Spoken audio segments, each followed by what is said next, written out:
hosts. I don't even know Man, how they. I You wouldn't even am think that'd be allowed. excited.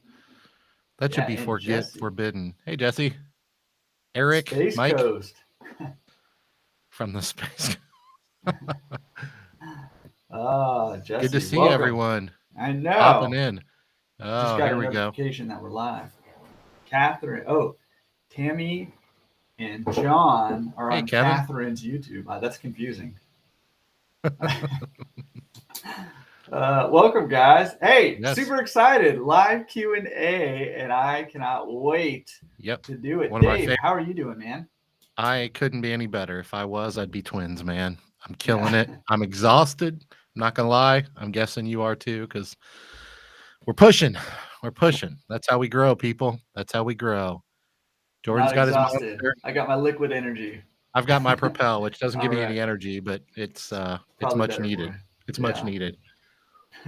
So please, what's up? Oh, We man. appreciate you guys being here tonight. This is gonna be awesome. We are pumped, and I want no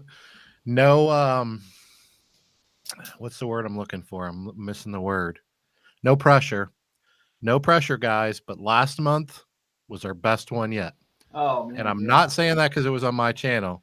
I'm saying it because you guys, which I'm guessing almost all of you were there, you guys killed it last month. It was phenomenal. I think we had maybe close to 200 people. I didn't count, but it was a lot. We got an outlaw with us. I'm not sure what to make of that, but that's okay. Welcome, outlaw. And Kevin's here. All right. Kevin and Matt. What's up, Matt? Kevin And says it's Darren. his finally made one. I'm taking it. That means he's the first. This is his first one, I'm guessing. So welcome, Kevin. I see your name all the time on Facebook and stuff. So glad you guys are here. Feel free to start. Austin, Texas. Very nice. Very nice. Welcome, Yeah, Darren. we're coast to coast over here. Hey, get these questions in. If you have some Yep. questions, let's get them in while we're welcoming people and catching up. We haven't really chatted. We had some technical difficulties and we made it Just in right the nick when of we were time, starting. like So, we yeah, always do. That's how that's we right. roll. That just in time learning is beautiful. No pressure. You have 1 minute until you go live. No I pressure. know. Like, Dave's not showing up. Man, hey, listen, I am excited about talking laundromats. Real quick Mhm. update. Oh no, Matt wants us to guess what his laundromat's going to be named. All right, everybody jump in the comments section. Matt wants everybody to guess what he's going to name his laundromat. Matt, you got to give us some kind of a clue, dude.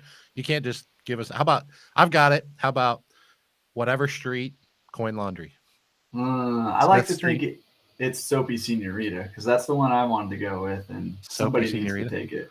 Yeah, That would have probably worked pretty well in your market, wouldn't it? yeah, I Yeah, think I would so. think so. Or it would be offensive. I'm not sure. Could go either way, maybe. Uh, That's yeah. That would is that man? Everything's offensive. I can't do this. I can't do this offensive stuff. yeah, Everything's offensive. everything is offensive. Hey, I have real quick before we jump into questions. Speaking of which, Mhm. hey guys, I mean this will be a lot more fun if we don't have to just listen to Dave drone on and on for like an hour and a I half. will. If you The make me, best I'll way do to it. do that is to give me ammo to interrupt him with in the form of questions. So, That's right. I'm just That's kidding. But right. hey, get those questions in. I'm going to be writing them down as we go along and we'll be tackling them as we go. But real quick, while questions are rolling in and people are Laundromat. Laundromat. I like Nice. that. That's what I love that. Yes, that's good. Very good. That is Dude, clever. today is Ends an with Matt. exciting day over here. I've Why is got that? finally, after like a year, I have got some equipment that I've ordered that has come in. So very, Did you very when excited. did you order it 3 years ago and it finally came in? Yeah, exactly. That's why I have a lot of consulting clients that are like, should I retool right away or should I do it in like 6 months? And I'm like, well, I guess you should do it Yes. now so you can retool in 6 months. If you're lucky. If you're lucky. Yeah. Everybody I talk to is like, yeah, they say 6 months and then that's gonna turn into a year. And I don't know, maybe it was last month on the YouTube. Somebody had told me that I think it was on there, maybe it was on Facebook. Somebody had said something about they were stopped, they weren't even taking orders for the touch stuff now. Like they just if Yeah. you can't put in an order, you can order other stuff because they don't I know when it's heard gonna be that. available. Yeah, I I think don't there's a remember where I chip saw that. shortage. Yeah. Yep. Yeah. That's what I heard. Matt's Matt is one of the votes. Yeah. Oh, Matt's Matt. yeah. That's pretty Maybe clever. that is pretty good. Oh, I'm missing stuff over here. Okay, let me run back up. All right, guys. Well, hey, this is a Q&A. We are here just to let you know who we are. I'm Jordan with Laundromat Resource. The This Jordan Berry. is The Jordan Berry. What's up, guys? I'm pumped you're here. It's funny. I'll answer the phone that way sometimes, and people will be like, "Whoa, that's crazy! Can't believe that I'm talking to you live." I'm like, "What's up, guys?" And the Laundromat Millionaire, Dave Menz. The one and only person, the only one and only person bold enough to call himself the Laundromat Millionaire. Not that I get away with it, but anyway. Yeah. Hey, man. We are pumped. We are pumped. You guys are here, and we are getting the questions rolling in. George, Lisa, welcome. I tell you what, we're already getting pretty good participation. This is good stuff. Good stuff, yeah. man. And hey, we're going to start tackling questions right now. But while you're bringing questions in, while you're listening to Dave ramble on and on, instead of nodding off and ignoring him, don't do that. Make sure you're jumping in the chats. Having conversations with each other too. I mean, probably, let's be honest, more than half of the benefit of these things is that you guys can help answer each other's questions and also just kind of get networking, getting to know each other. So make sure you're doing that in the comment section over there, and also, Dave and maybe a little bit of me will be, offering some stuff along the way. So since it's Jordan's channel, I'll give him 10 minutes this month. Hey, 10 minutes. That's more than last month. 10 times. 10 times when I get one on your channel. All right, so let's start. Yeah, let's start with this one. It's come in a couple times. Let's just start with this one. How do you make sure you don't get ripped off when you buy a laundromat? I mean, listen, that is a big question because number one, I shared my story and I feel like I kind of got ripped off, and I take responsibility for that. But a big part of why I do what I do, I know a part of why you do what you do is because we've learned some very valuable and very expensive lessons along the way. We want to make sure other people don't have to learn them the way that we learn them. And man, I mean, getting ripped off is scary, and a lot of people are putting a lot of their hard-earned money into these things. They're not cheap. Even the cheap ones, quote unquote, are not cheap. And man, I don't know. You got any tips on how to not get ripped off as I catch up with the questions here? Well, to be honest with you, the fact that you're asking that question is I'm optimistic for you, because that insinuates that you are aware you could get ripped off. Because I think a lot of people enter this industry, and it's I'm not picking on them. I mean, but they enter this industry very haphazardly. Because I always say, 75% of the information out there on laundromats, the free information especially, is pretty much complete garbage. And so the good news is that means 25% of the information out there is pretty solid.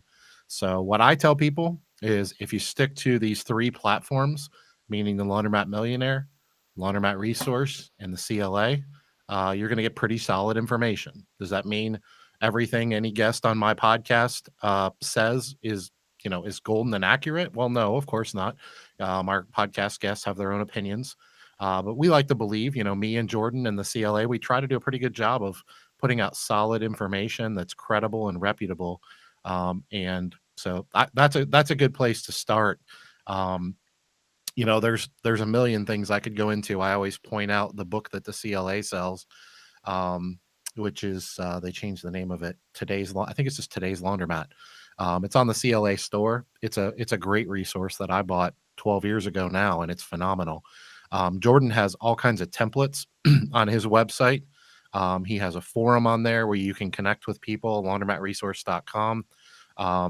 Jordan's pushing 100 episodes on the podcast there. I think he's over 70, if I remember right. 71. Yeah, I tell people, when it comes to free content, start with number one and just start rolling. He only says that because he's number two, though. Well, yeah, I'm not going to tell him to start at 70. It'll take forever to get to my episode, and then I won't get to review. After you listen to number one, there's some guy rambling on number one. Once you get through number one on the Laundromat Resource podcast, number two is my favorite episode. I recommend listening to it a few times.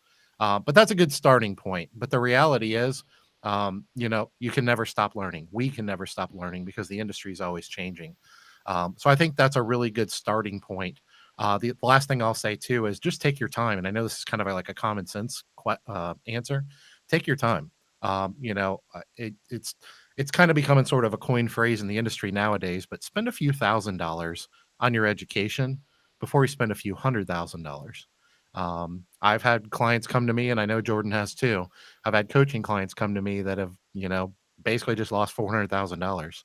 I had somebody a while back that contacted me about coaching. They had bought a $650,000 laundromat, but it was probably worth proper valuation 200,000, 250,000. And if he had called me 6 weeks earlier, he had closed 5 weeks before that. If he had closed 6 weeks or called me 6 weeks earlier, he would have saved $400,000. So I'm not here to, promote my coaching services or anything like that, which are actually, that's a different conversation, but actually I'm packed right now. So I'm not taking any new clients. So you're going to have to call Jordan. But those are some good places to start. Find a good mentor. If you can find a rock star distributor, find them, work with them, utilize their resources, their energy. There's a lot of good information out there, but you do have to separate the wheat from the chaff on the internet, because free, a lot of times that's not good information. What do you think, Jordan? Yeah, I mean, hey, number one, not to just promote my own stuff, but tomorrow I'm doing a free live webinar on how to analyze a laundromat deal. And it's like, there you go. Hey. Drinking through a fire hose. It's a lot of good information. And I don't say that because I'm giving the information. I'm trying to toot my own horn. I'm saying that because I've been doing free coaching calls and free live webinars for a couple of years now, and I've been taking notes on questions people have, and I'm answering those questions in that webinar. So, man, that's a great place to start. And I think being involved in a community of other owners, other people who have experience in this is another huge thing that I was missing when I bought my first laundromat, and it ended up costing me tens of thousands of dollars, but can be a huge resource for you. And there's a lot of great places to do that now, like the Laundromat Resource Forums, like Laundromat Millionaire Facebook group. There's some other Facebook groups out there that are pretty good. And, start getting to know people. And, when you have questions that pop up and you need some timely answers, again, you have to, use a little discernment, when taking advice from strangers on the internet, but you can use that discernment and, verify that with other people and what you're learning. And man, that's a good place to start in terms of, not getting ripped off. And I would say too, hey, go with a consultant if you can do it. A consultant is somebody who's third party and somebody who can give you an unbiased opinion. I just talked one of my clients out of buying a deal because we found out that a brand new mega nice laundromat was opening up less than 3/4 of a mile away in San Jose. And they ended up walking from that deal. But the broker didn't even mention that because the broker only gets paid, when the deal goes through. How did they find that? How'd they find that out? Just word of mouth? Driving up and down the streets. Oh, you're just driving up and down. You looked and you were like, oh, they're building a laundromat. Yeah, the client had a client. I always say, hey, go check the county. That's what I was going to ask. Yeah. For if permits were pulled for a new laundromat build, and just make a grid on a map and drive up and down every single street and go check any construction that's going on, any vacant commercial spaces, and just do a visual check, because they were going to buy an $850,000 laundromat that was immediately going to be worth probably less than $400,000 after, as soon as that other one opened. So dodge a big bullet there, but having a consultant, even if you have to pay them a little bit, can save you a lot of money. So the likelihood, if you pay, let's say hypothetically, you pay a consultant $10,000 over the course of 12 months, you're going to get that money back in those 12 months if you buy a laundromat. I mean, I tell people all the time. I mean, in the laundromat industry, it's so capital intensive. I mean, we can roll out of bed and burn $50,000 without even trying. Even if you kind of know what you're doing. I know people that know what they're doing a little bit and have been in the industry a year or two, and they still, buy that $300,000 laundromat for $400,000, thinking that they know what they're doing because they've been in the business for a year or two. Well, maybe you bought the first one right, just by mistake. So, like I said, it goes back to spend a few $1,000s on your education, or in this case, a mentor or a coach, before you spend a few $100,000 or more. I'm a big fan of diligence, so I'm a big fan of being proactive rather than reactive. That makes sense. Yeah, and I mean, I think that's a huge point, and it's hard. It's hard sometimes to see the value in that. Like, I have another client of mine who, we found out during due diligence that there was a $700 a month sewer bill that the owner wasn't trying to hide, but didn't even know about. The sewer bill went to the landlord, and the landlord never passed it on, and we found out about it. And our offer went down from $235,000 to $170,000 because of that. And it's, a tough break for the owners, but put yourself in the buyer's shoes. If they had bought that laundromat without doing the due diligence and finding out about the sewer bill, then, I mean, that's a lot of, like you said, you can lose 50 grand, like nothing, and that would have been 50 grand down for them in that scenario. So, I know it's easy. It's easy for me to say because I remember a time when 10 grand was a ton of money to me, and don't get me wrong, it still is. But it's easy for me to say spend 10 grand. But I tell you what, wouldn't you rather spend 10 grand and just have the peace of mind that that you're getting in the business the right way? Once again, this is a hypothetical number; it's a random number. But wouldn't you rather spend $10,000 and be like, you know what, I'm working with a professional. Let's assume you hire a good coach because there's bad ones out there, or consultant. But wouldn't you rather spend 10 grand and be like, you know what, I'm going to closing 100%, as close to 100% as we can be, confident that I'm buying the right location. I've done my homework. I mean, this business isn't rocket science. So if you find somebody that knows what they're doing, I mean, the industry doesn't change quickly. It does change, but it doesn't change quickly. And so if you find somebody that knows a little something about the business, then that's going to be, even if you would have done it either way, I'd still rather spend the $10,000 and have that peace of mind. But that's just me. And there was a time where I didn't have that 10 grand. So I understand that too. And I'm not trying to make light of that because a lot of people are in that situation. And even going back to that, if I had that to do over again, because I had a great mentor, if you don't have the 10 grand, you're probably in less of a situation to take that risk, to be honest with you, than somebody that 10 grand really isn't that much money to. So I don't know if that answers your question. There's really not an answer to your question. There's a whole bunch of answers. Proceed with caution, find a good mentor, get in some good networking groups, and if you can, get yourself a coach. Yeah. Awesome answer to that question. I mean, I think there was a lot of really good stuff in there for anybody who's looking to buy their first laundromat. Did we, I'm still trying to catch up here. Did we ever find out what Matt's laundromat, is it going to be Laundromat? I don't know. Hey, Jason. Jason Dodge joined us. Welcome, bud. Hey, Jason. All right. Let me see. Matt, if you did tell the name, and if it was Matt's Matt, then I like it. He says I like Matt's Matt too. So maybe he's not so sold on his own. Might be Laundromat. I don't know. Kevin Cook says 0 experience here, reading and listening. Good for you. That is a great place to start. Just consume. If you have a good head on your shoulders, which I'm sure you do if you're here, consume enough information, you're going to hear all the commonalities in the industry. If you just talk to 5 people, I mean, you're going to get 5 probably different opinions because not everybody knows this business as well as they think they do.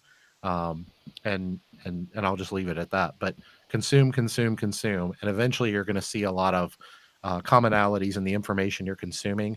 And that's when your education starts to rise. And that's when the red flags are going to start to kind of jump out at you. Like, this doesn't make sense. So I don't know if that helps. Matt, if you do have a name, let us know what it is, my friend. Everybody's dying. You're the talk of the show.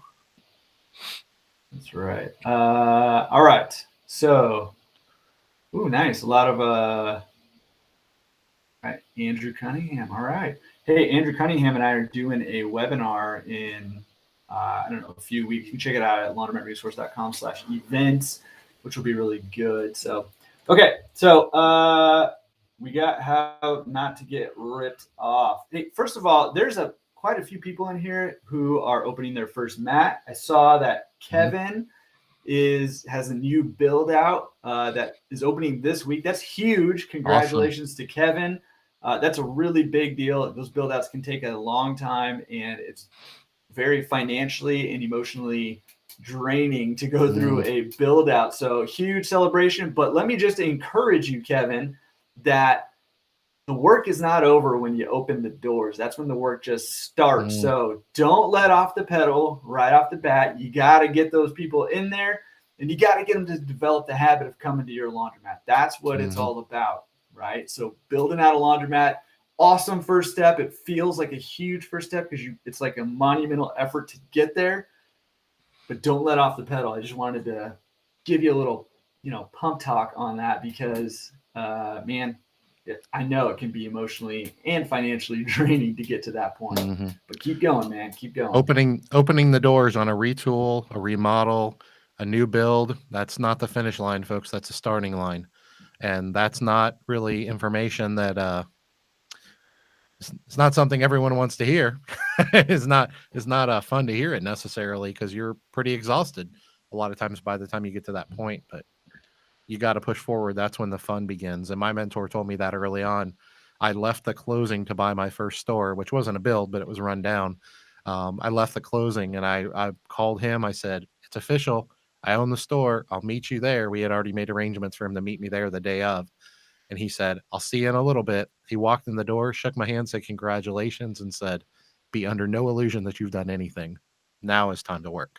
And I had worked. I worked hard to get that thing across the finish line. And it was a little bit demoralizing, but it was also kind of a pump talk that I needed because I was exhausted. So that's a great point for sure.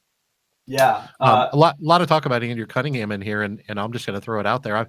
I've never met Andrew personally, but I know he's been on a couple of your podcasts, at least two, that I know of for sure. So guys, a lot of talk about Andrew. I know Jordan has great things to say about him.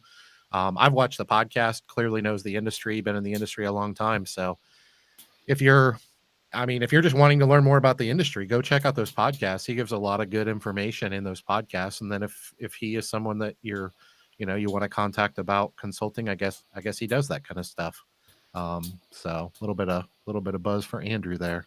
Yeah, and his contact information is on the show notes page of those laundromats or on the. Does he have a website, like a consulting website, or? He does. I want to say it's laundromats-unfiltered.com. I'll put that in the chat actually. That way you guys can. Okay. But I'm not positive. But I'm pretty sure that's it. Yeah, while you're doing that, I'm going to jump at one that somebody addressed to me. I'm not finding it, but I know it's here somewhere. They, oh, there it is. Mike posted it. He said, Dave, now that you have had ozone in your store for a while and your customers are on board, if you had to update your water heater, would you downsize it? Mike, I'm probably the best person to ask about that because I'm a big fan of the macro rather than the micro. Not that the micro isn't important, but I don't get too worked up over, whether I heat a few extra gallons of water every day or something like that. I tend to spend, I believe we all have kind of limited mental capacity. And so I tend to spend my time on the bigger things. That being said, if I were replacing the water heater anyways, would I do the calculations to see if I can get away with something smaller? I would. But that being said, just from personal observation, having ozone in your store is definitely a great thing to have from a marketing standpoint. It definitely does a great job of cleaning the clothes and things like that. But you're really fighting an uphill battle if the singular reason you're putting ozone in is to reduce your water heater or your water heater usage. Is it going to happen naturally a little bit? Yeah, but you could sit there and spend a half an hour talking to every customer about ozone and explaining how great it is and why they don't need to use hot water. They need to go use cold water. And you're still not going to convince a good portion of your clientele. So I'm not sure that I would do that. If I had a 2 or 3 year track record and put in ozone 2 or 3 years ago and happen to need to replace my water heater now, would I look at that consumption rate and say, is there a drastic difference? Can I get away with something smaller? Yeah, but I wouldn't spend a whole lot of time on it. That's just my personal philosophy on business. But it is, I mean, I don't mean to make light of it, because it is true that having ozone actually cleans your clothes better in cold water than in hot water. The problem is you're not going to convince your customers of that. So it's kind of an uphill battle. So take it for what it's worth. It is one of the benefits of having ozone, but I don't know that it's something that really worth getting too worked up over. At least my opinion. Now, that in other markets that are a little bit more sensitive to gas usage and environmental things, maybe it's a bigger issue there. Would you have any comments on that, like in your market, Jordan? Or no, I mean, I think you're right. I don't know that you're gonna save enough to go downsize. The cost of just downsizing in general. Yeah, I mean, they're just numbers though, so you should be able to figure that out, and figure out how much of the hot water it's going to save you, and do the math. But if I was just going to go with kind of gut feeling, I mean, I think even being a little more environmental, if that's your main shtick for your laundromat, then maybe yes. But yeah, I don't think it's enough to go about doing a downsizing there. Okay, so somebody was asking too about you. When are you doing your next update for your build? I'm curious about that too. If that's not Charles Measley, then I'm going to be surprised, but it doesn't say his name. He's a friend of mine. He's been sending me text messages. Yeah, I'm going to actually do something probably this week. I don't know if it'll be out this week, the video. And I'll just go ahead and throw it out there. The reason why we haven't is because while we've been making a lot of progress, it's not a lot of visual progress. Mm-hmm. And if you built a laundromat, you know what I'm talking about. The last 4 to 6 weeks has been a lot of engineering documents and applying for permits, and they're dragging their toes a little bit on that, and some architecture work. And a lot of this was done beforehand, but we didn't do 100% of it because the couple weeks before we closed on this property, there was a chance that it was going to fall through. Mm-hmm. And so we kind of just pushed pause. I was like, well, maybe I just won't do anything until it actually closes. And it closed, put us a few weeks behind, which is not the end of the world. That being said, we actually had the parking lot, this is just for those of you that don't know, I'm building a new laundromat, but the building is existing. It's a former laundromat. We gutted it down to the studs, and we're basically building a brand new laundromat. But the parking lot was in terrible shape. We've painted the building. We actually had the parking lot resealed and striped today. We've got about probably 60% of our equipment has been delivered. It's not been installed, but it's been delivered. Our bulkheads from Highmark have been delivered. Our drain troughs from HM Company, draintroughs.com, have been delivered. So we're making a lot of progress, but when you like walk in the building and look at it, there's not a ton to look at. So I kind of felt like it would be sort of a lame video if I did one. But we're now you striped the parking lot, right? Like, what's more exciting than that? Right. Well, Watching the funny thing is I drove by today and I was like, holy, because it looked bad before.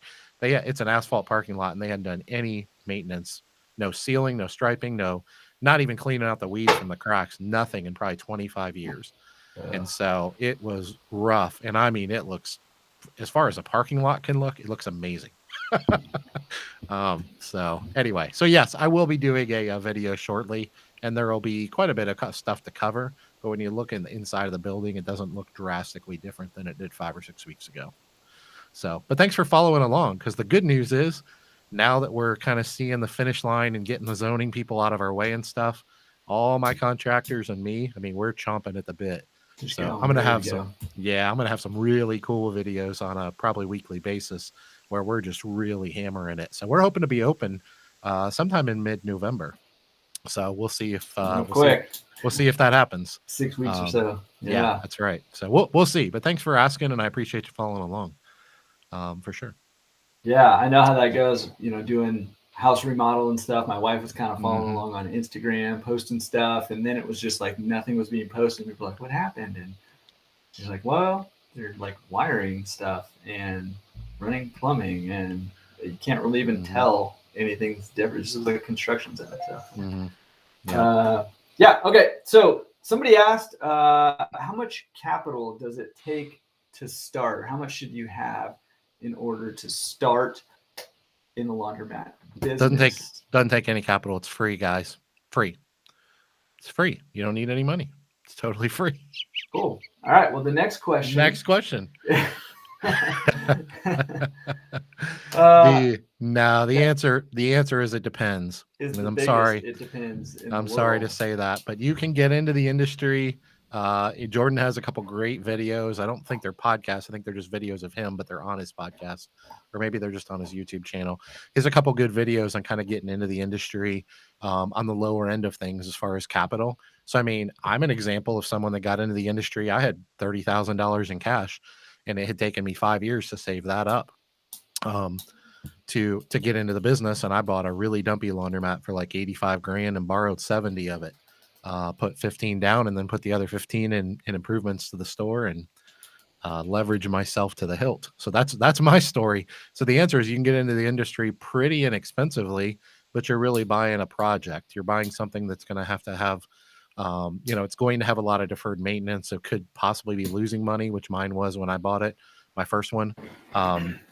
And so you can get into the lower end of the industry. Just be prepared to either borrow a lot of money, spend a lot of your own money, or put a lot of sweat equity in, and likely all three of those things, because this is a capital intensive business. And then on the higher side of the business, I mean, there's $2-3 million laundromats out there. So if you figure a 30 to 40% down in the total project, if you're a newbie, which is pretty common, especially 30. Then do the math, on $1 million, you're looking at $300,000 to $400,000. On 2 million, you're looking at double that. So that's on the higher end. And that's when you're kind of building sort of the Taj Mahal of laundromats. But it feels a little bit like a cop out to say that, but the range is really that wide. It's really just a matter of your market, finding the right opportunities, doing your homework, things like that. What are your thoughts on that? Yeah, I mean, like you said, it's the biggest, it depends in the world, and it really depends on how you get into the business. And,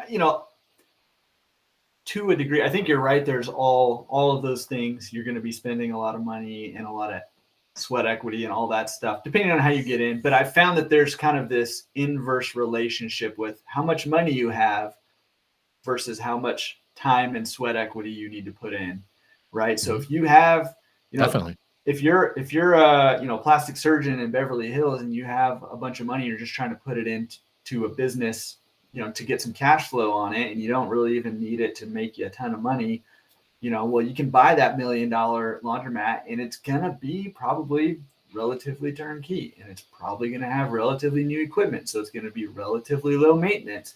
There will still be things you need to put in, so there still is some kind of time commitment there, but relatively little. But if you're on the other end of the spectrum and you don't have very much money, then you just need to anticipate you're going to be putting more time and more of your own sweat equity into that business to get it going. I think you're a perfect example of that, where you had 30, let's just say it first, $30,000, still a lot of money, right? Sure. But you scrounged up $30,000, which is relatively little amount of money.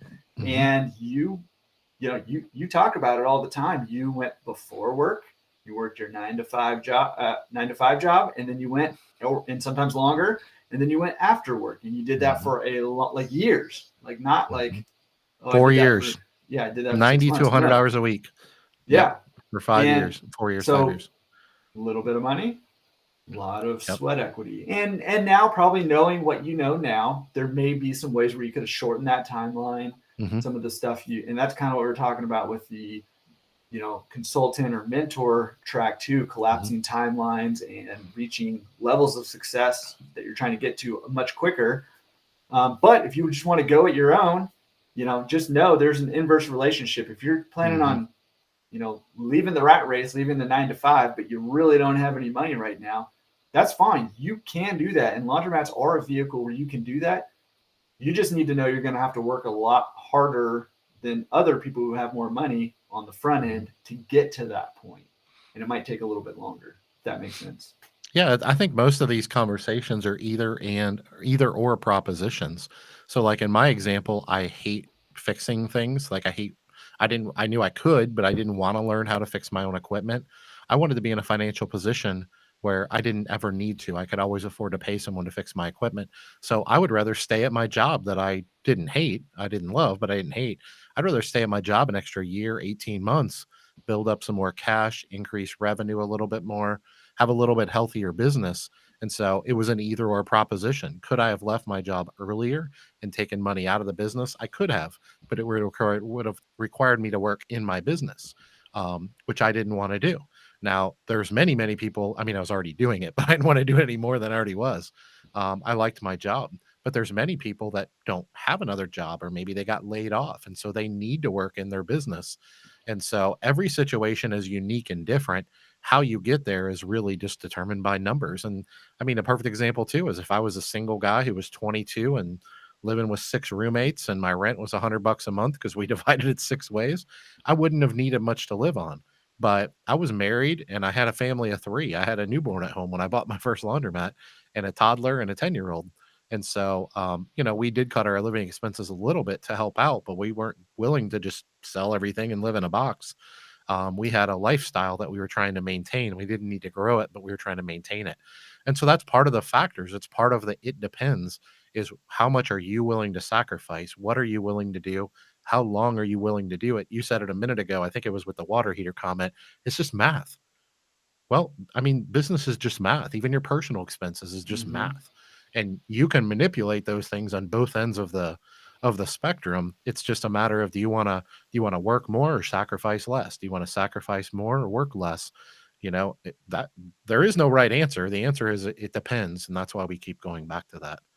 But yeah, we're getting some awesome comments. Hey, Joe Dan, good to see you, buddy. I know, Appreciate Joe you joining Dan. us this month. He hasn't been with us for a while.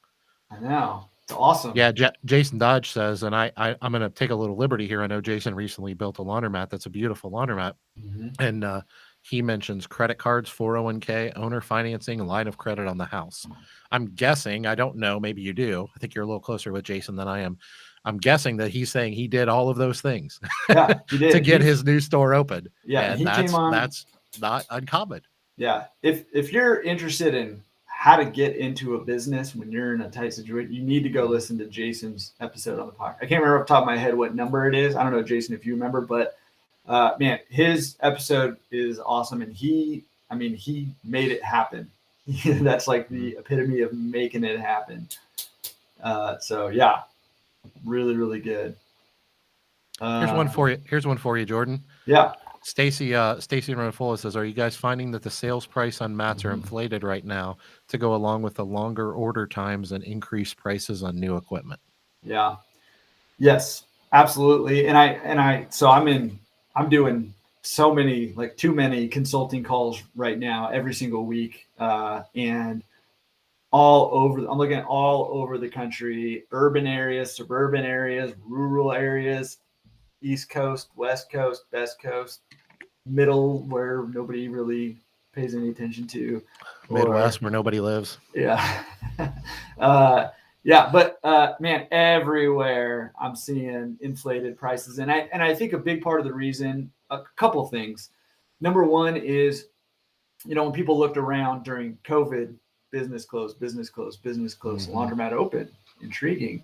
So I think that's a big part of it. I think genuinely, and I'm not just saying this, but genuinely, I think, having people like Dave, who's giving a lot of exposure to our industry outside of our industry, is piquing a lot of interest. I know he went on the Bigger Pockets Business podcast, which is a big deal. That was a little while ago. It's now defunct, and I can't help but wonder if there's some, relationship there of why it's not going anymore. Me and you launched our podcasts, and then they went under. That's what happened. That might be. The timeline is right, Jordan. I'm just saying. Okay. Well, I didn't know if it was that, or maybe you just, I broke them. They can't. My numbers just went through the roof. Cannot handle you. Yeah. But I do think that's part of it too, and I also think there's just a lack of inventory for whatever reason. I don't know if people are just not wanting to sell. A lot of people took a little bit of a hit during COVID in terms of numbers, and so not wanting to sell with those lower numbers. And so they're hanging on longer, or I'm not sure what the deal is, but there just has not been a lot on the market. So definitely seeing you said inflated prices. You said it's all over the country, so you're not just talking about LA. What are you seeing? Are you seeing instead of a 3 to 5x, you're seeing 4 to 7x, or what are you? I mean, that people are asking. I'm not saying they're getting it, but yeah, no, I mean, I'm seeing asking prices, well, maybe even like 4.5 to 6.5 is what I'm seeing it's asking kind of price. what I've seen. Yep. And depending on who's asking, there's some particular brokers or people who are always at the higher end of that, which is fine. And I tell people all the time, hey, I literally, I'm going to do this webinar tomorrow.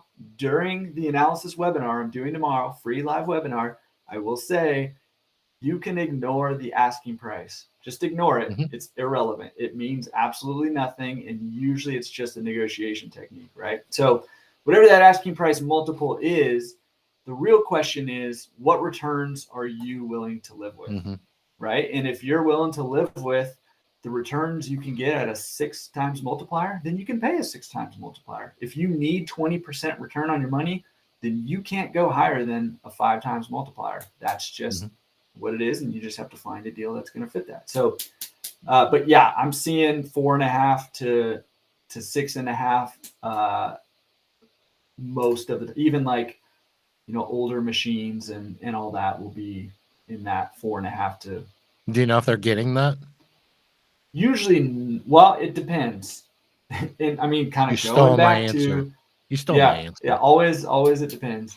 But I mean, going back to, do you have somebody helping you out who knows something about the business? And if you're going at it a lot, I see this a lot where people, just, and I'm not blaming anybody because I did exactly this. But when you just kind of go along with what the broker says, you're going to pay top dollar 9 times out of 10.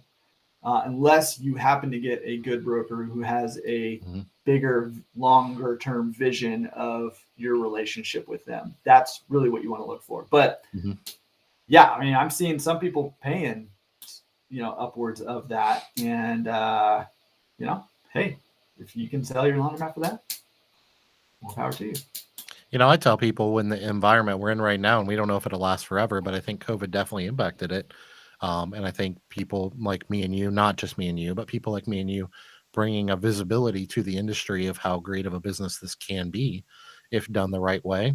I think that increases the value of our businesses. And so I do think there's a correlation there. I'm not giving any one person credit. I'm just saying that the information as a whole, or the industry as a whole, we're sharing information more. And I'd like to think that you and I are, at least, in fact, I know we're a little bit of a part of that. And so I'm not gonna shy away from that. And us trying to encourage networking in the chats, networking on Facebook groups, on the Laundromat Resource Forum, just Jordan having the laundromatresource.com website that didn't exist a couple years ago, him doing free webinars. People's education level is increasing. I'm not saying everyone's is, but the awareness to the industry is increasing. And so those all factor in. If you're looking to buy a laundromat, you might have to pay a little bit more for it and take a little bit less of an ROI on your investment. But the good news is I still think it's good for the industry for us to be collectively, as an industry, be elevating our industry. I don't think we can lose in that scenario. Yeah. Okay. There's a lot of questions coming in. So we talked about that. It depends. We talked about that. It depends. Oh, somebody had asked, is it better to buy an existing laundromat and either run it or retool it or whatever, or to partner with Speed Queen and go that route? You got anything to say about that? I don't want to speak specifically to Speed Queen because I don't pretend to be a Speed Queen franchise expert. But there's like 9 or 10 franchises out there nowadays. I'm guessing that's what they're asking is about the franchise. My opinion of it is there's nothing wrong with a franchise. I think franchise models in business across all industries are a good thing in a lot of cases. My personal opinion, knowing what I know now about the industry and the people in the industry and the elevation of knowledge and let's call it business acumen among us laundromat owners and how it's increasing. I think that the value, I always go to value. You know me, I always go to value. And the reality is that I just don't see it. I actually just did a podcast the other day. I think it was number 19. And it was Brian Reisland, and he is a former Microsoft exec. If you're not aware, I have a podcast, Laundromat Millionaire Show. It's on all the podcasting platforms. It's on C-Suite TV. It's on my YouTube channel. You can check out those podcasts in video form. Go check out, I think it's episode 19, but just look for Brian Reisland. He's a former Microsoft exec that got in the laundromat industry. And we talked for quite a while about him researching the industry, and he was really close to going with a franchise. And then he started to figure out the numbers and the franchise fee and the royalties in perpetuity and things like that. And he started to realize, well, geez, over a 10-year period of time, if I achieve my goals in this business, I'm going to pay them $1 million. And he said, okay, in those 10 years, are they going to give me $1 million, or in this case, more you would need in value? And the answer was it wasn't even close. And this is his answer, not mine. So this is someone that went pretty deep and heavy-headed down to the industry. And he looked into the franchising, and he said it wasn't for him. That being said, there's nothing wrong with a franchise. He's a sharp guy. He has a lot of business experience, creating operational processes and procedures. He didn't feel was quite as valuable to him because that's something he has a business acumen for. But if that's something you would really struggle with, then you might get a lot more value out of that business in a box type of mentality. So I'm not here to say anything bad about any franchises, Speed Queen or otherwise. All I tell people is just look at the numbers, just like Brian did. Make your own decision for yourself. I think in some cases, franchises make sense. In my opinion, in most cases in this industry, I can't imagine that they would make much sense. Just my 2 cents worth knowing what I know about the industry. What's your opinion on that? I don't know if we have enough time to go into it, but I mean, I think you're right. I think your time's up. Sorry. Okay. So the next question. No, I mean, the only scenario that I can think of where I would say, okay, do the franchise model is if it's the only way you feel like you can make yourself take the first step.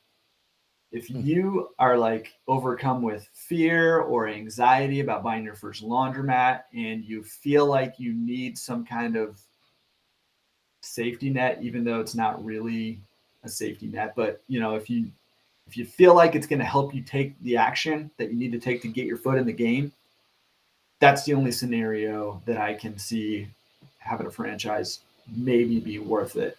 In terms of the Speed Queen in particular, I mean, Joe Dan Reed said, I have a hitch store, and Speed Queen Distributor opened a Speed Queen and Hitch for both Alliance, opened a store a mile away, and we're starting to see more and more of that. And I personally have some concerns with Alliance and their business model and what they're doing in our industry right now. I have an episode about that on the podcast. You can go check that out if you're interested in my opinions on that.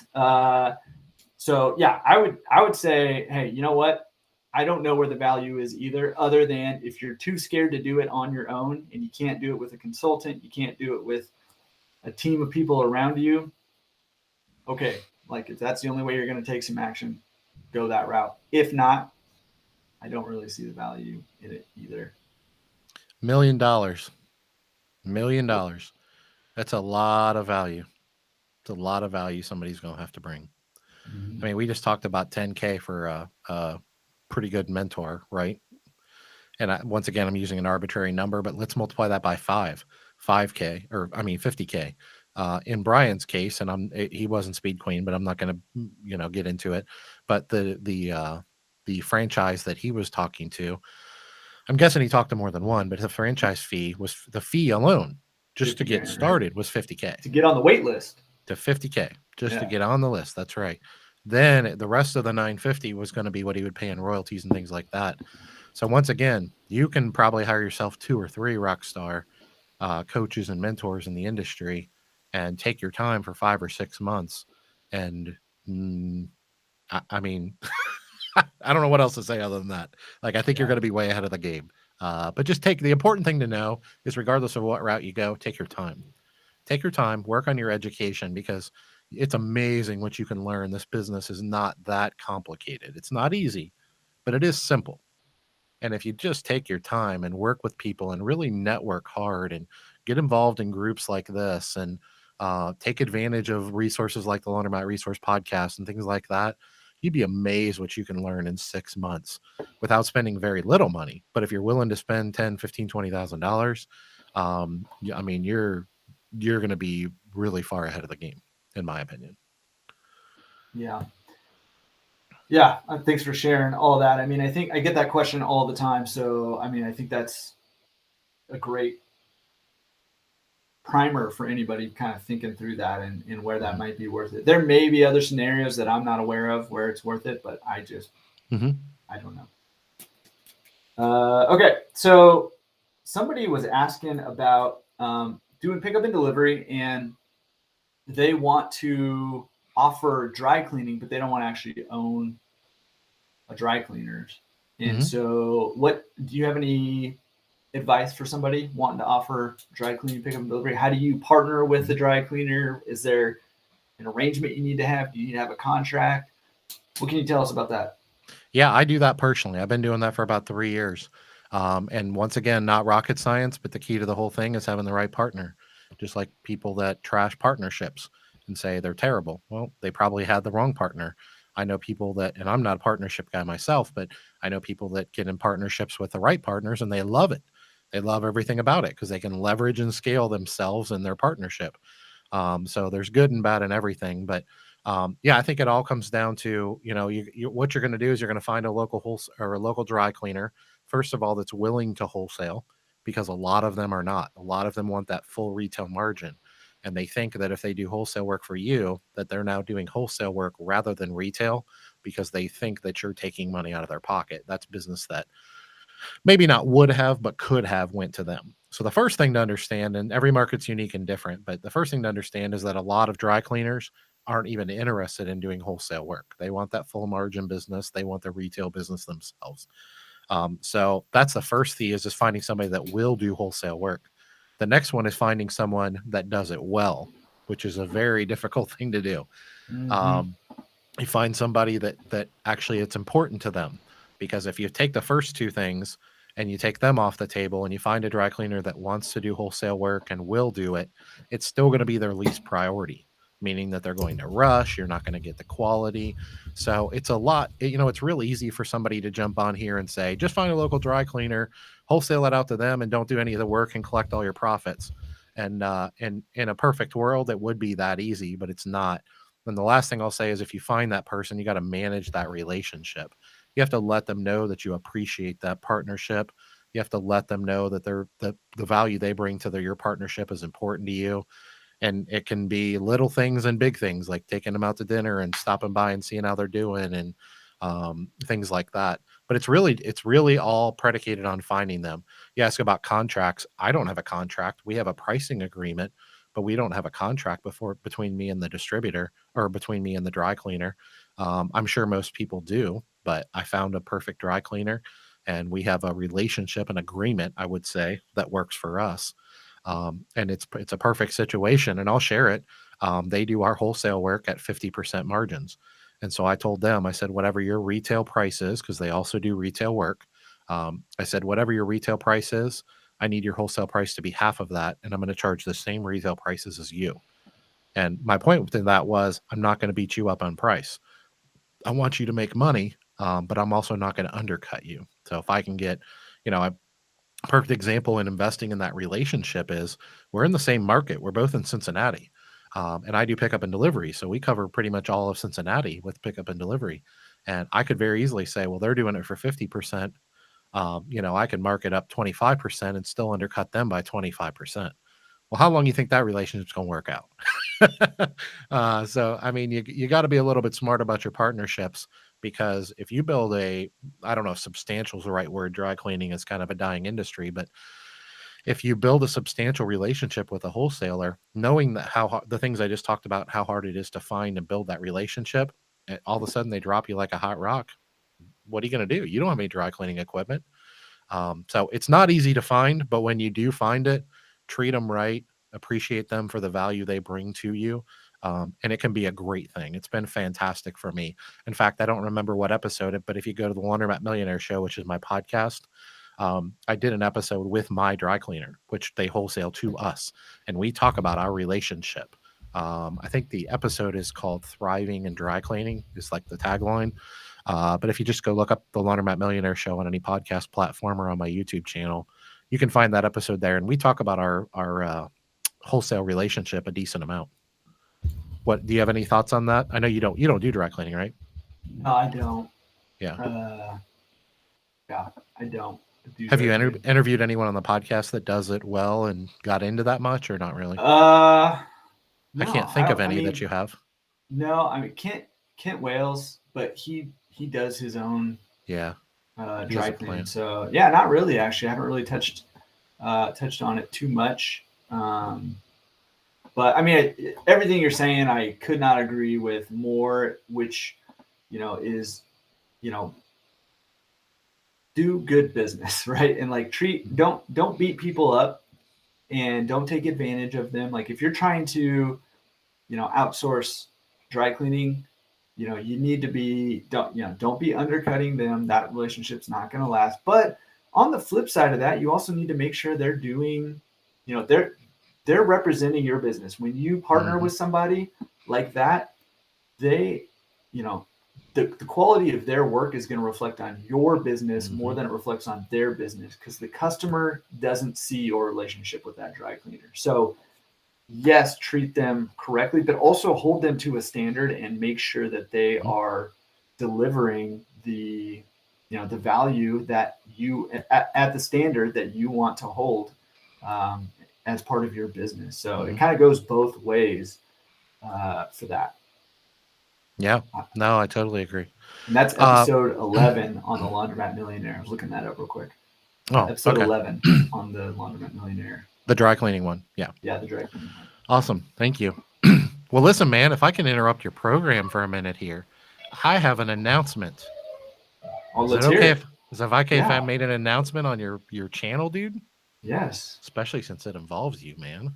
Ooh. So, guys, October 5th. Hopefully I got everyone's attention for a second here. A little intrigue. So October 5th, which is next Tuesday, my book comes out. It's the pre-sale, so it's a pre-order. This is not going to be on Amazon, and it's not going to be in bookstores yet. I'm only making this announcement to what I call my tribe. So we're not doing marketing yet for the book. The people that are hearing me now or will hear me in the future on my podcast, whatever, I wouldn't say it's a secret because anybody can go buy the book starting October 5th. But it's a pre-sale. And so it's pre-launch. And you can buy my book, Laundromat Millionaire, which is my life story. And the reason that I wrote the book is I'm not trying to be a hero.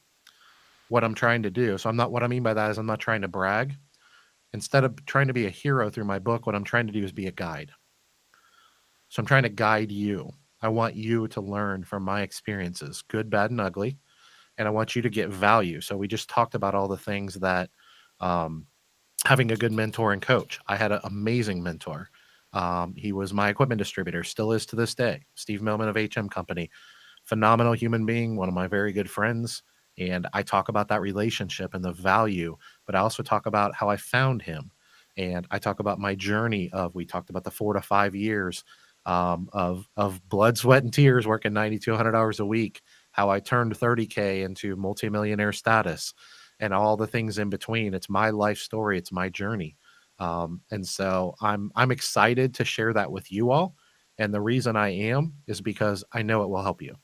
If you're a veteran laundromat owner, I'm confident it will help you. If you're new to the industry, I'm confident it will help you.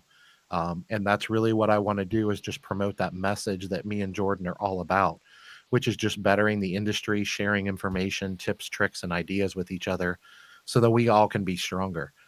So I'm really excited. We're going to actually have a live stream at 1 p.m. Eastern time on Tuesday. It's going to be on all of my channels. So you can go to my YouTube channel. You can go to my LinkedIn page. You can go to my Facebook page, any of those things. And the live stream will be happening on all those channels other than Instagram. And the coolest part is I have this super sweet guest that's joining me on the line stream. because I'm not a real good looking guy and I need some eye candy on there. So I'm having this guy from California, Jordan Berry, if you ever heard of him. I will be He's shirtless. Oh my goodness, No. he's gonna be gun show and everything. Oh, too much candy. Got it. Okay. But Jordan is gonna be joining me. And part of the reason is just because Jordan is a great friend and a amazing friend and a supporter of mine, for sure, along this journey. And I'm honored to have him on there. But part of the reason that I'm going to have Jordan on the show, the live stream, for an hour, is because Jordan got an advanced manuscript. He got an advanced copy of my book. So Jordan has already read my book in full. And me and Jordan are going to be talking about the book and how he sees it and whether he feels that it will help other people. And Jordan is a veteran of the laundromat industry. He knows his stuff. And I'm hoping that maybe he picked up a few things from reading it. Now, he's heard me talk for, ad nauseum for over a year now. What do we got here? Oh, look at that. He's just showing off that he's remarkable. That's remarkable. But so anyways, we're going to pick Jordan's brain a little bit. And for those of you that love my amazing wife, Carla is going to be on the live stream with me and Jordan too. And she's a rock star in her own right. She has obviously read the book, but she's also lived the book with me because it's my life. So anyways, I'm honored to be able to tell you guys about that. I did make an announcement that we were going to have the pre-sale on October 5th a couple of weeks ago on social media. But you are the first ones to know on this right now. You're the first ones to know about the live stream that Jordan will be joining me and that we'll be spending an hour kind of talking about the book, and Jordan and Carla have read it and talking about my journey. And then the last thing is, if you buy it that day on October 5th, we're going to have a bunch of bonuses. And so you're going to get a bunch of stuff for free. And if you buy the book, if you order the book on October 5th, which is next Tuesday, everyone that buys it that day gets an autographed copy of the book from me personally. And so I hope that you guys will, not only support me, but I really believe that it will help you all. And I would love it if you would tell other people about it, because this is kind of just an industry thing. It's eventually going to end up in bookstores and airports and stuff like that down the road. But I really want, I'm grateful to the industry for all their support to me over the years. And I want you all to kind of have that first crack at it. And so I appreciate you all. So I just wanted to make that announcement on here. So thanks for giving me a couple minutes there, Jordan. Yeah. And it is awesome. I mean, I have read it. Looking forward to chatting with you about it. And that live stream is going to be a lot of fun, man. I think we're going to have a good time. I know this is kind of the, beginning of all of this hard work that you've been putting into this book, and not just the book, but your business and your life for the last 10 plus years. Mm-hmm. It's all kind of coming to fruition starting October 5th. And then, obviously as it continues to roll out. So super excited, super fun, super good book. You should definitely put it on your calendar to join that live stream, because it's going to be a lot of fun. Last thing I'm going to tease you guys with, in addition to the book, in addition to the freebies, the autographs, I'm going to make another announcement that has nothing to do with the book on the live stream with Jordan and with Carla. So if you want to find out what that is, you got to come check out the live stream. 1 p.m. Eastern time. What is that over there on the West Coast? 10 a.m. or something like that? 10 o'clock West Coast time. I'm going to wake up Jordan a little bit early out there. And so if you want to know what that announcement is, you got to come check out the live stream, guys. So anyway, thanks, bud. Appreciate you giving me a second. Yeah. All right, let's help some more people before we run out of time here. We still got 25 minutes. All right, good, because we got some more questions to get to. First of all, real quick, Eric, congrats. Just bought your second laundromat and dry cleaner. So, dude, celebrating with you right now. Congratulations. Huge accomplishment. Ready to go. Love that. Can we talk? I mean, we've kind of already talked about this. Somebody was asking about the delays in production, and, just is what it is. I think I saw somebody say that Dexter's backed up till May right now, and that may turn into something later than May also as it kind of goes along. So if you're thinking about buying a laundromat that needs to be retooled, talk to someone sooner rather than later. If you're getting new equipment in, talk to someone sooner rather than later, because this is one of those times where you just kind of have to plan ahead a little bit. Well, and the other thing, as fellow laundromat owners, the other thing I'll throw out there with you is we're in a unique situation. And what I mean by that is a lot of times, because this is actually this is a good thing. So I like to look for the silver linings. So because equipment is in so demand and the supply is so short, if you are in a situation where you're retooling or buying a new store and you think you want to buy new equipment or whatever, go ahead and put your order in. Your distributor will put that order in for you because they have really no risk to order. And I actually have a couple coaching clients I gave this advice to, and they are very grateful that we went this route. It's worked out amazing for them because what happens is the distributor orders the equipment. Worst case scenario, the deal falls through. You don't end up closing.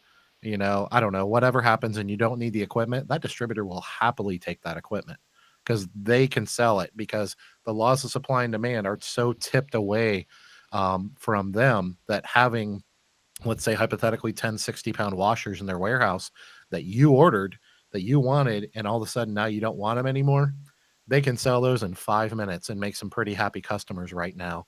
And so, whenever there's pros to anything in life, there's cons too. So let's look at it through that lens. I do know several people that are equipment distributors, and I mentioned one of my good friends. And so I will tell you that when it comes to anything computerized, like the touch screens and all that stuff, that's all a computer chip issue, and they don't know when that's going to be solved. So if you want touch equipment, for example, from any manufacturer, if you want touch equipment, just know that they don't know when that problem is going to be solved. It could literally be years from now. If it's worth waiting, that could be an endless waiting game. But the flip side is there is still a pretty good amount of equipment out there that's made that doesn't require whatever chips are in shortage. At least this is what I'm being told. And it tends to be the larger chassis machines. Now, because the demand is so high for what they can manufacture, the laws of supply and demand are now tipping in that way. Because if I would have ordered touch equipment and then I say, well, never mind, I'll go with the non-touch equipment just so I can get what I want and build my laundromat, well, that's increasing or that's degrading the supply and increasing the demand for that equipment where it wouldn't necessarily be as high normally. So you just have to play these things. It's part of being in business. And usually we don't, in America, we don't usually have supply chain issues like we do right now, but we do. And they're probably not going to be solved anytime soon. So my two cents worth on that, my friend. Way to look at the silver lining. I like your positivity, like I'm just vibing off your positivity right now. The funny thing is, I think I am an optimist. I think that's fair to say, but what it really is for me is I used to, I grew up, once again, get my book, check out my story, but I grew up in a pretty rough environment and experienced a lot of tragedy in my life. And one of the things I kind of learned from that was, you can waller in your own misery, or you can look for the silver linings. And there's always silver linings. They may not be as big as the negatives, but the negatives you're going through, you can't change anyway. So you might as well just look for the positives. I remember I don't remember who said this, but during 9/11, there was a quote during that crazy, crazy time in downtown New York City and stuff. And someone said, look for the heroes. Look for the hero. As bad as that situation is, look for the heroes. Look for people doing good things in times of tragedy. And this might not be a good parallel, but the reality is, we're going through what we're going through, guys, and equipment is a situation it's in. Let's look for the positives because we can't really change the negatives anyways. So it's kind of something I had to train myself to do. I don't think it's a natural thing. But that's just how I choose to kind of look at life. I guess you go through enough adversity, you're like, you know what? If I'm gonna go through this anyways, I'm gonna learn some stuff. Let's try to look for the things I can learn. And mine might as well not be miserable doing it too. Yeah, absolutely. And you know what? I know you know this, Jordan. That's a decision we make. Mm-hmm. And we got to take accountability for that. We got to take responsibility and say, you know what? I'm just going to look at it through a different lens. It doesn't mean we bury our head in the sands. It doesn't mean we don't acknowledge the tragedy or whatever is happening in the world. It just means that we chose to focus on something other. So I don't know if that helps at all. This is just laundry equipment. I'm not, not necessarily life-changing things, but maybe that helps people a little bit. We're being accused of stealing from Mr. Rogers right now. So Mr. Rogers. Is it Stacy? I don't know. Did he say that? Okay. Sounds like something he should say. Yeah. Real quick on the I'm lender okay with question. giving him credit. Real quick on the lender question. I'm not going to give out any names or specific people. Eastern was thrown out there. They can be a good option. I always encourage people, hey, if you're interested in laundromat specific lender, shoot me an email, because I have a couple of guys that are really good that I don't get anything for this, but I get a lot of leverage over these guys because I send them a lot of referrals. Mm-hmm. And so they're always sure to take care of the people that I send them, because they want me to continue sending people to them. So if you're interested in laundromat specific lender, just shoot me an email and let me do an email introduction. I'll put my email in the chat here, and I'll do an email introduction to you just to make sure they take care of you. And again, I don't get anything for that. Maybe I should, but I don't. You should. Hey, somebody said, Dave, their impression is that self-serve laundry is on the decline, and wash and fold and pickup and delivery laundry is on the incline. I don't have any stats to back that up one way or another. Do you have any sense of that, if that's true or false? I mean, I don't have any data to back this up other than just a lot of conversations that I have, which you have a lot too. I don't think that's true. I don't think they're really related at all. Just my opinion. And I will say that I'm referring to the top of the industry. I think there's way, way, way more laundry in the world than a drop-off laundry, a pickup and delivery, and even a high-end modernized laundromat can handle. Because there's so many terrible laundromats and terrible apartment laundry rooms, and so many residential washers in their homes and dryers that are just, quite frankly, residential washers and dryers are just, I mean, the day you buy them, they're complete crap anymore. The way they're manufactured is just garbage, and so they're unreliable. So, I mean, do I think that drop off or let's just call it wash, dry, fold and put them in one category? Do I think that's growing? Absolutely. I think it's exploding. And I think us laundromat owners stepping up our game, which correlates back to stepping up the education process and us sharing information with each other. I think these are all directly correlated to us laundromat owners operating better. And when we increase our value proposition, then people are more likely to use our service, whether it's drop off, DoorDash through Sense, pick up and delivery of your own vans, whatever that looks like. There's no doubt about it that having your laundry done by a laundry service of any kind is absolutely exploding. That's not even debatable. To my knowledge, the information that I have, the self-serve segment, that industry is not shrinking. That industry is growing too. So I don't think there's any correlation there, and I would argue that the self-serve declining. I don't know that that's true. I'm pretty confident it's not. Are there less? And this may be what you're getting at. That I do believe that the number of laundromats in the country are shrinking, but those aren't also correlated. The country 40, 50 years ago, laundromats that were built were primarily smaller, with small footprints, and of course served a small area. Nowadays, the modernized laundromats tend to be anywhere from 3,500 up to 6, 7, 8,000 square feet, and sometimes bigger. And so they can serve a better area, and then the modernization of equipment, we can get them in, get them over, and get them out quicker, which means we can increase our turns per day and still keep our customer satisfaction at a high rate.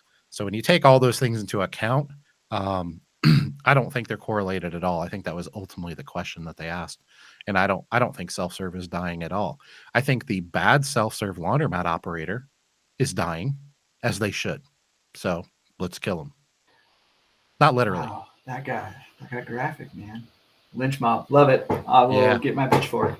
No, but I think you're right, and I would say maybe not the bad laundromat owner is dying, but the bad laundromats are going out of business, and the owners may or may not be alive. I don't know. Well, I didn't mean literally. I meant the business. Too soon to say, really. The business.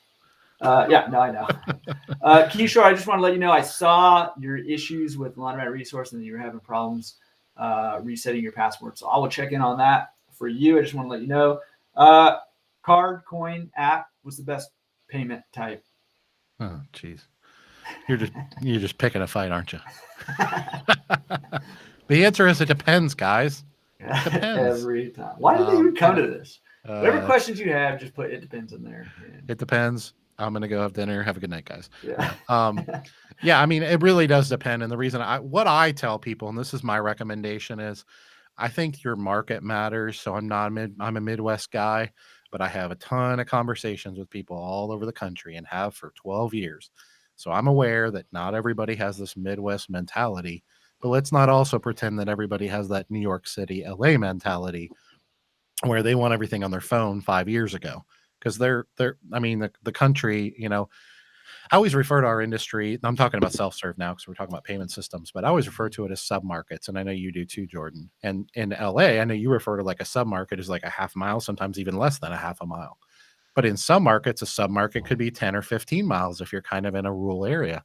And so those things factor in. But what I tell people is this is just a very general rule of thumb is if you're doing gross self-serve revenue of $0 to $4,000 a week, then there's probably no reason to be anything other than coin.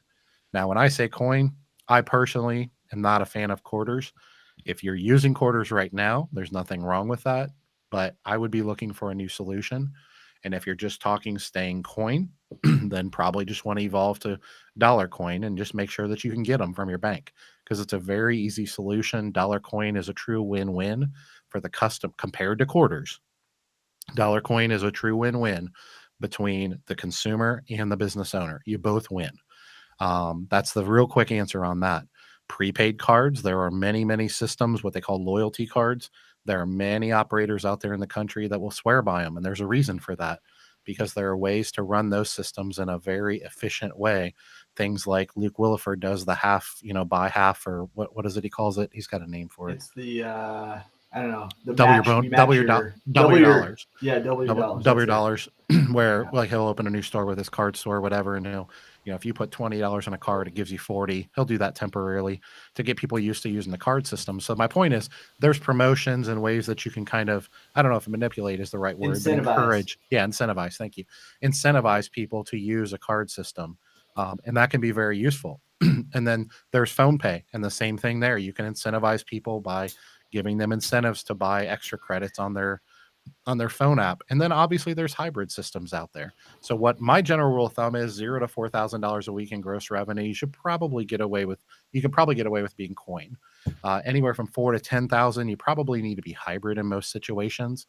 And I recommend dollar coin hybrid with a card system. And most card systems nowadays also have, phone pay apps and things like that. So you kind of get all three worlds. If I had a store that's over 10,000 a week in self-serve revenue, which I don't, if I did, I would be coinless. There is no way that I would do any coin, including dollar coin, if I were doing volumes like that. I don't think it's sustainable. I don't think it's practical. So those are general rules of thumb. That doesn't mean that you're the terrible operator if you're at 11,000 a week and doing hybrid or whatever. These are just general rules of thumb. So maybe that helps you out a little bit. What are your thoughts on that? Yeah, no, I mean, I'm right with you. I might, just for fun, argue with you on the dollar coin versus quarter, but ultimately, you're probably right. So, I'm going to shift us into. I'm always right. What are you talking about? Oh snap! I'm going to shift us into rapid fire round. Rapid fire. We got 10 minutes, guys. I got a bunch of questions here that we haven't touched yet. So keep them short, keep them snappy, keep them valuable. Here are some quick answer questions for you. Okay. Oh, gosh. Quick.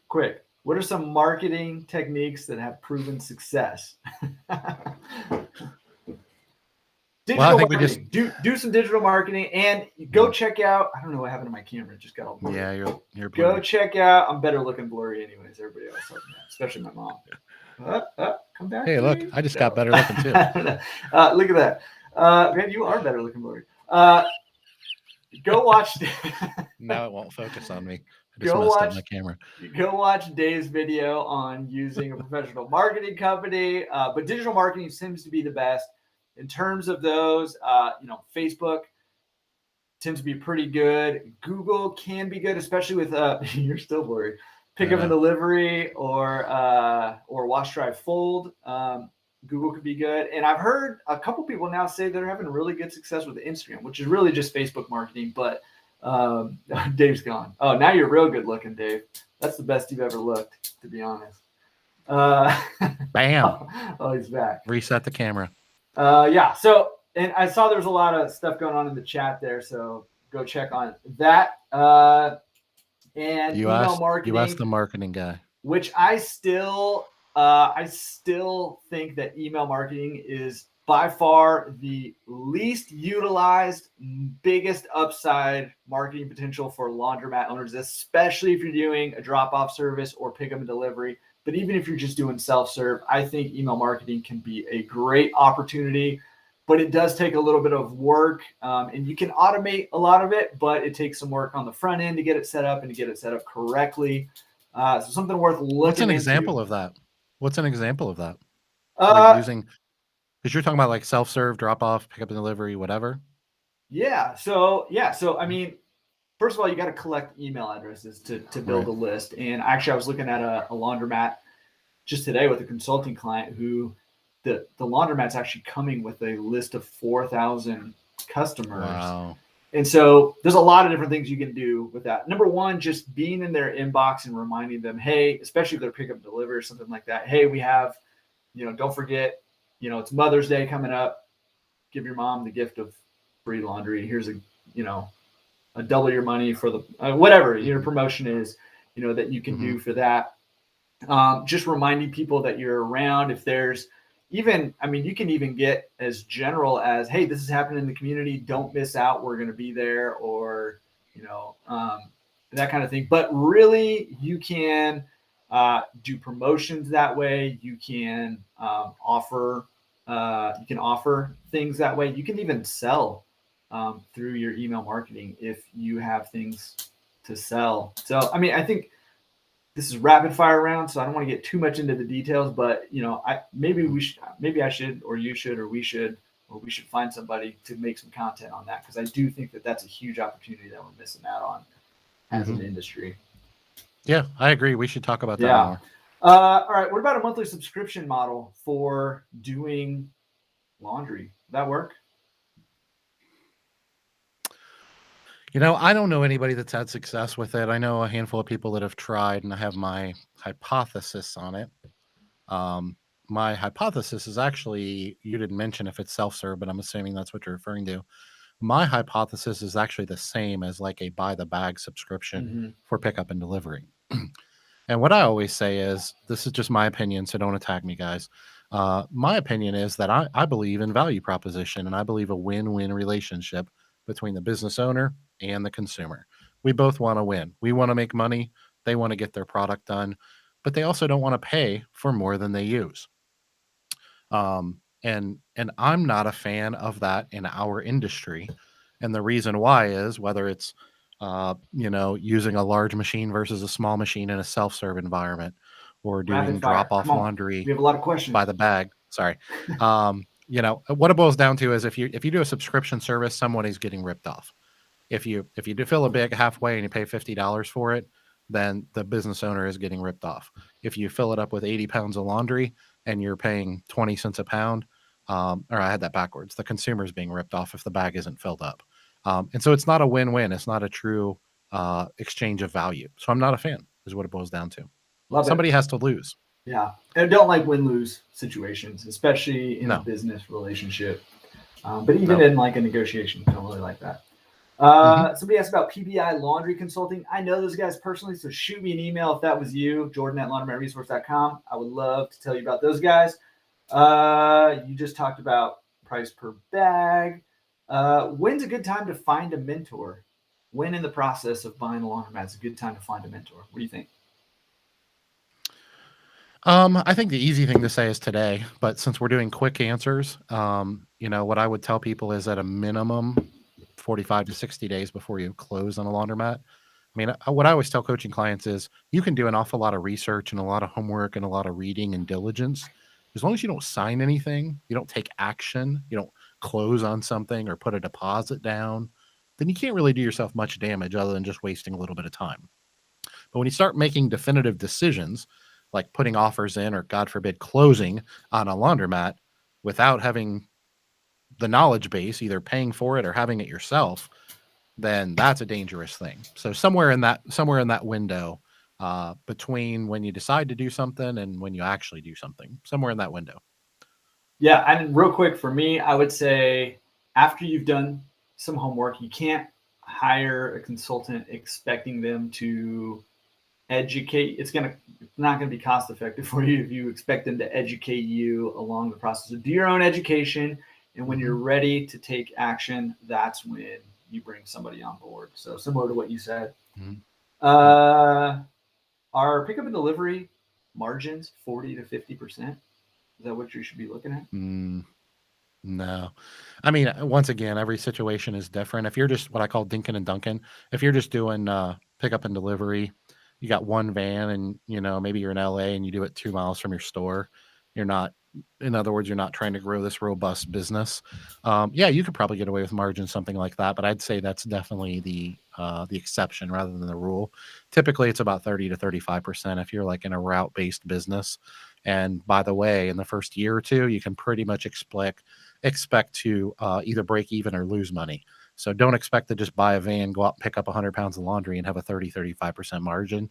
You got to scale. You got to scale. So don't let anybody tell you, hey, you're going to do 500 pounds a month within month one, and you're going to be 30% margins, because they're just lying to you, folks. They're using you. You have to scale the business to get to those margins. You've answered this before on other Q&As, and I've answered it before too. How often should you change machines? Since we're rapid fire, I recommend 12 to 15 years, but it also depends on your volume. If you're doing 2 to 3 turns per day, you can get away with a high quality laundromat operation that's a little bit further. Once again, depends on the equipment. I mean, this is a rapid fire question. So 12 to 15 years is a pretty good rule of thumb. We're taking Dave way out of his comfort zone right now. You're killing me, man. He just wants to go for days. Too much good knowledge in there. Okay. I saw a few different answers on the average pounds of pickup and delivery order. Do you have anything to say on that? Average pounds per customer? Yeah. I think that's also going to vary a lot. I know Stacy mentioned in here that she's 20 something, but she's in Florida. I thought that was a fantastic point. The weather does matter. We all know that. I mean, in the Midwest, in the winter, we go up 10, 15%. And in the summer, we drop 10 or 15%. So there's a 30% swing there just between having cold weather clothes and warm weather clothes. So if you're always in a warm weather environment, yeah, I think that does calculate in. I think I checked on this about a year ago, and been doing pickup and delivery for about 5 years, and our average pounds per pickup was like 48 pounds. It was like $67, and that was probably before I raised my prices, so it's probably closer to $80 now. But yeah, 40 to 45, but Stacy's an example of a cold market or a warm market where you're probably going to be closer to 30. Yeah, bikinis and Speedos are pretty light, so. They are. It also depends on your customers. If you're doing my laundry, heavy. If you're doing Jordan's, a little bit lighter, or a lot lighter. Plus, he doesn't wear a shirt. So. Yeah, especially since I'm shirtless half the time. Okay, so what do you do when distributors are price gouging you and you don't have any other options because the distributor is gouging and they're just representing all the manufacturers? I don't know what you do in that situation. I mean, if that's literally a true situation, and I'm not going to say it doesn't exist, because if you say it does, then it does. But if it's literally that situation, I personally, I don't say this lightly at all. I would report them, and I'm not kidding.